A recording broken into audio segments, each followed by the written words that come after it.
Someone asked me what was going to happen with Dan Daniels and his sailing trip around the world, I would have to think back to my trip with Dan Daniels from Miami to the Bahamas. And I have to say, after that adventure, I will never step foot in a sailboat again in my entire life. But it was almost sinking with Dan Daniels was my favorite memory. The scariest part of my trip so far has been noticing his library and how many sailing books he has. How to sail.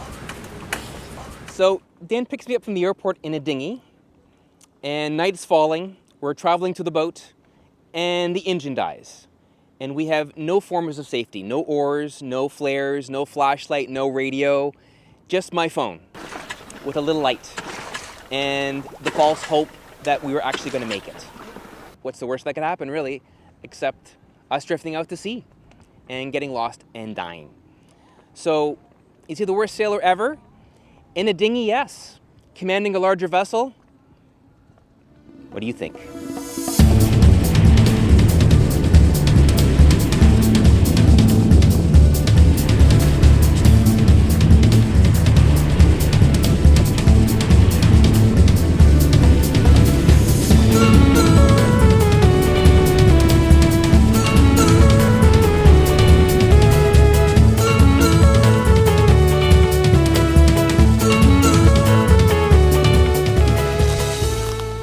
Worst sailor ever is a nickname that was given to me by some funny friends back home, largely because I told anyone who would listen I was going to go on a 3-year sailing around the world adventure. It's now been a little over 10 years and I'm barely halfway. So maybe the nickname is partially justified.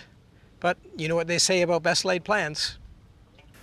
The one thing I can say is I think that it's going to take him a lot longer than he plans, because already we're behind schedule, but which isn't a problem. It's not a problem. Take your time, because it's not, Yep. no rush. But Captain Dan isn't racing around the world. He's discovering it for himself and moment by moment just savoring it. And I think that's what's going to make this trip the most memorable one of all. It might take 5-10 years. I've heard it can be 20, and people, they stay out there a while, so you might be one of those people. Maybe it takes a little time, but... It does take a little time, yes. If it took your lifetime, then you've done the best voyage. You've done it the best way possible. Why do it quickly? I've been married and divorced in the time it's taken him to get halfway, so... I mean, I was in this documentary when I was 7, and he's made it how far? The Pacific. He Yeah, crossed the he crossed Pacific. the Pacific in 7 That- years. that should Granted, take- he got stuck for 2 for COVID. So 5 years, but But still... he's supposed to get around in 3 years, so. And that obviously didn't work. You can plan for 3 years. It's just that along the way, when you meet nice people and nice places that, just pulls you in. I mean, maybe Captain Dan might just end up another 5 or 7 years, God knows wherever he's going to be, because he's just going to be enjoying life, good food, good people, and so on. But definitely, he will definitely make it. I've known people that are doing this. They had 3 years in their mind, and then 15 years down the road, once you go sailing, you never know when you're going to come back, right? So that's how it is.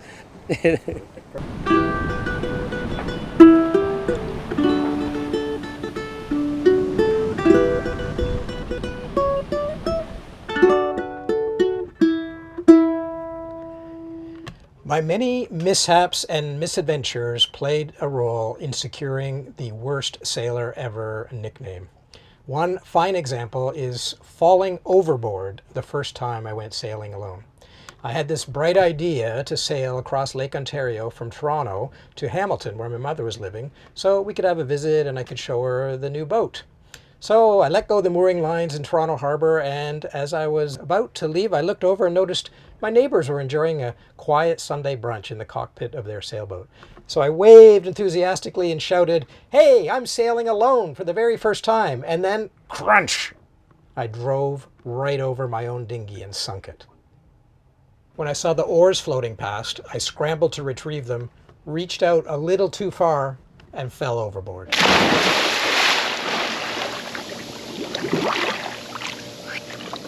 So now my boat was motoring out of control on a collision course with my neighbors, who shouted, "Climb back aboard, forget about the oars, steer!"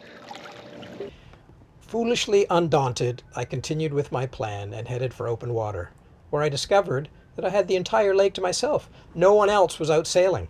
I soon discovered why. A huge thunderstorm came roaring in. Now I was racing for safe harbor in torrential rains, shivering and soaking wet. When I finally reached my destination, I was exhausted. I fell asleep down below. I was out cold. A couple hours later, there was some banging and stomping around on deck. I woke up and peered outside, straight into the glaring stare of 2 Ontario Provincial Police officers. "Are you Dan Daniels?" they asked. "Yes." "Did you just sail across Lake Ontario in that storm?" "Yes." "Call your mother." I don't know if Captain Dan is the worst sailor, but he can't park worse shit. So we pull into Spanish waters. It was a beautiful sail and he got us there safely, and we go to anchor, and it took him 4 tries to anchor properly. And I thought he was just showing me how to anchor, you know, repetition, showing me, but no. There was a little more to the story about anchoring. We did have a smooth passage once we dodged a giant cruise ship outside of Bonaire. Then, as we approached Curacao, a surveillance plane flew overhead checking us out. It wasn't long after that a Marine patrol boat came zooming alongside and 6 armed border agents climbed aboard Vagabond. They searched high and low under the floorboards, found nothing suspicious, and then issued the stern warning that I must immediately proceed to Spanish Waters Harbor, anchor, get ashore, and head directly to the Customs and Immigration offices. When I politely mentioned that the offices closed at 5 and it was already late afternoon, they were unsympathetic, insisting that I must make every effort to anchor and get to those offices before they closed. So I did anchor 1, 2, 3, 4 times, but there was method to the madness. Once Vagabond was safely secured, it was past 5 o'clock, offices were closed, and I was able to postpone the bureaucracy until another day. Danny, what are you doing now? I've been modifying our emergency anchor. You think this will hold us in a storm?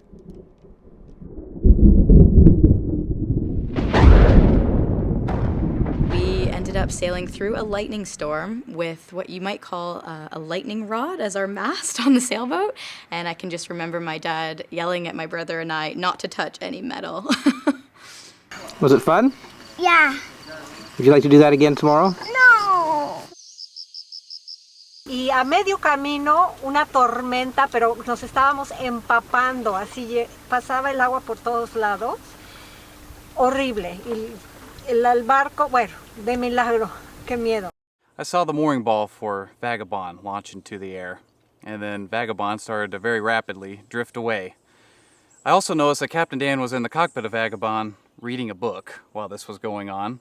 I radioed Vagabond and told him to look around. I think he's drifting. If I didn't say that, he might have finished that book before he realized he was out in the middle of the Atlantic. It was a miracle that I didn't lose Vagabond that day. We were at the island of Nevis in the Caribbean, and all the sailors got together and decided to hike to the top of the volcano, leaving our boats unattended. If that mooring had broke 24 hours earlier, while we were all absent, Vagabond would have drifted away, out to sea, completely unnoticed. I luckily have never sailed with Dan because I've only heard horror stories from everybody else about vomiting and seasickness and almost dying. Karen told me that her husband almost lost his life on Dan's boat. Well, I made it out alive, so it can't have been that bad.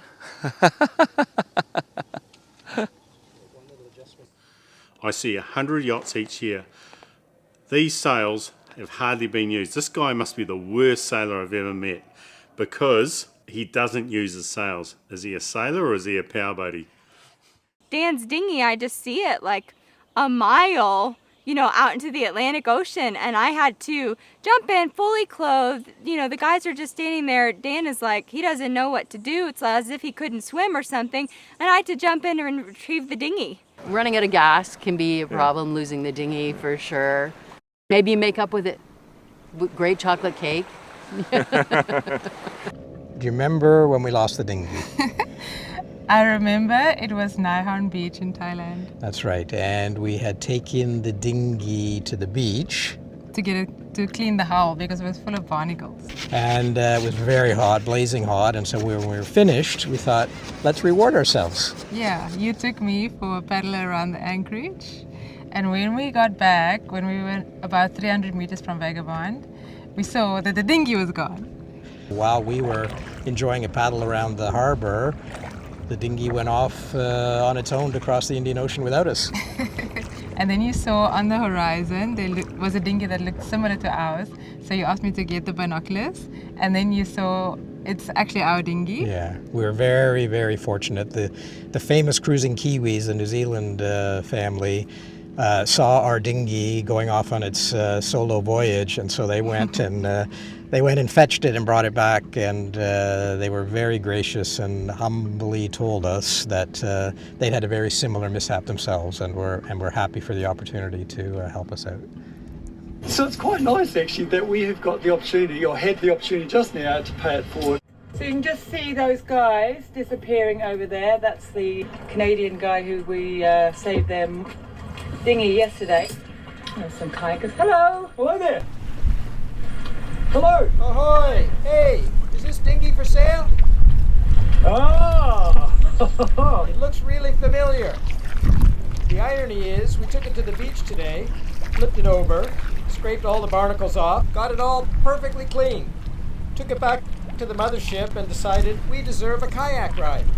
The lines, the painters were tangled, the kayak and the dinghy lines were tangled, untied them, absent-mindedly let the dinghy go, got in the kayak, off we went. No way. No, and you didn't wait. Not a care in the world. Came back, no dinghy. Classic. Look what they gave us. All right, best friends. It smells so good, and it's really heavy, so it's quality. It's going to be a big fight over the Ferrero Rocher on the top, like that. Isn't that nice? They know the way to our... They do know the way to our heart. Now, many people who know me think that Captain Dan is the worst sailor they've ever seen. What do you think? Well, the people are true, of course. But no, in this case it's good. It's good sailor. Yeah. Good skipper, good captain. I have met a few bad sailors, but you know, we're all bad sailors really, because we're all kind of learning till the day we die. So none of us is perfect sailor. So none of us knows everything. Just when you think about, you know everything, there's this reef comes up under your hull that was not supposed to be there, and clunk, you know. And then you're reminded by Mother Nature that you're not the boss, right? You've got lots to learn. I've known and sailed with Captain Dan for about 7 years now. The worst sailor is in the eye of the beholder. I've seen some really bad sailors out there. I wouldn't put Dan in that category necessarily. He's considerate of his passengers, he's conservative, he knows what he wants to do and what he wants to get done. All in all, I would think that makes him a good sailor. Is he going to win a race? I doubt it. Dan and I sailing at 48 hours straight without hitting land. We went through flying fish on board. We went through waves, wind, sunrise, sunset. We finally get into Key West, and it was a relief until this 65-year-old man comes up. with this look of passion and compassion. And he says, I've been on a Vagabond for 15 years sailing around the world. I have never felt safer like I did on board a Vagabond. And I said, but you haven't had Captain Dan as your captain. The boat is safe. El capitán, I don't know. Wait.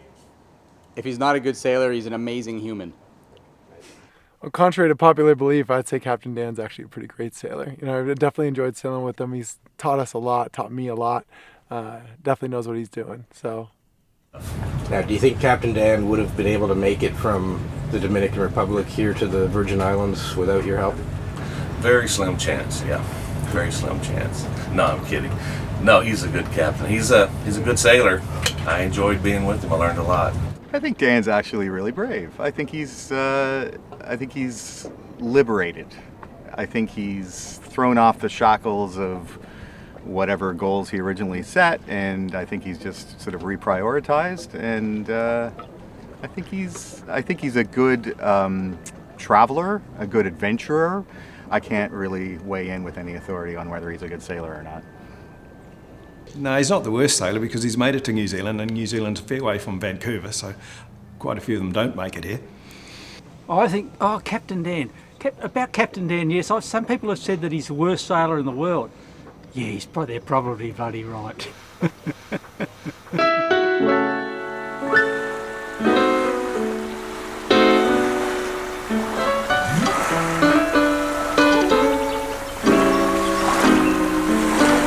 I may or may not be the worst sailor ever, but I'm definitely the luckiest.